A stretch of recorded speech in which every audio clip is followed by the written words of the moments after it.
সারা দেশে ভয়ঙ্কর আওয়াজ, শুধু রাসেল ভাইপার সাপ নিয়ে সবাই আতঙ্কে আছে। যারা মাঠে যায়, ঘাটে যায়, কৃষি কাজ করে, সকলেই ভয়ে আতঙ্কে আছে। আসলে ভাই, ভয়ের কিছুই নাই।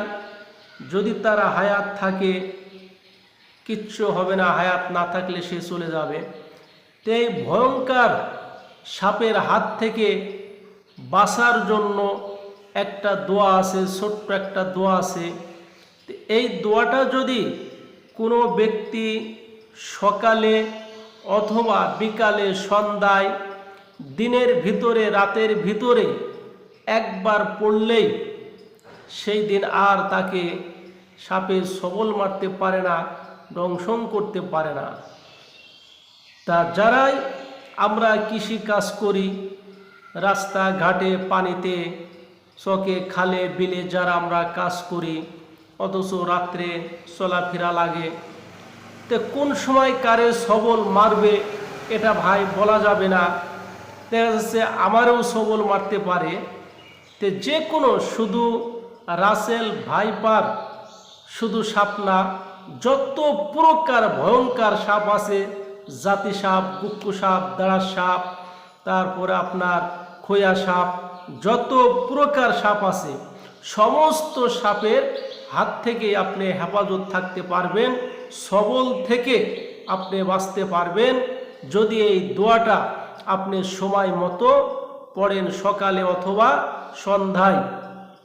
দোয়াটা হলো সালামুন আলা নূহিন ফিল আলামিন, সালামুন আলা নূহিন ফিল আলামিন। এই দোয়াটা সকাল সন্ধ্যায় পড়তে হয়। তাহলে যত প্রকার সাপ আছে না কেন, তাকে দেখলে ভয়তে চলে যাবে, কখনো আর সবল মারতে পারবে না। আর যারা আমরা দোয়াগুলা পড়ি না, অনেক সময় সাপে যখন সবল মেরেই দেয়, তখন সাথে সাথে কি করা উচিত? সূরা ফাতিহা পড়ে, 3 বার সূরা ফাতিহা পড়ে, যেখানে সবল মারছে, কামড় দিছে, ঠিক সেই জায়গা ফু দিয়ে মুখের থুতু, মুখের নালা ওই জায়গা দিয়ে দিতে হবে।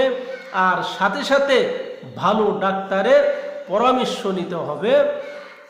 তাহলে আপনার এই রাসেল ভাইপার সাপের হাত থেকে বাঁচতে পারবেন। আশা করি ভিডিওটা আপনারা সকলে দ্রুত, যার কাছেই পৌঁছবে, আপনারা ভিডিওটা শেয়ার করে দিবেন, যেন সকলেই এই দোয়াটা মুখস্থ করতে পারে, কোরআনের আয়াতটা যেন সকলে মুখস্থ করতে পারে, সকলের জন্য উপকার হয়। ভিডিওটা দ্রুত আপনারা শেয়ার করে দিবেন।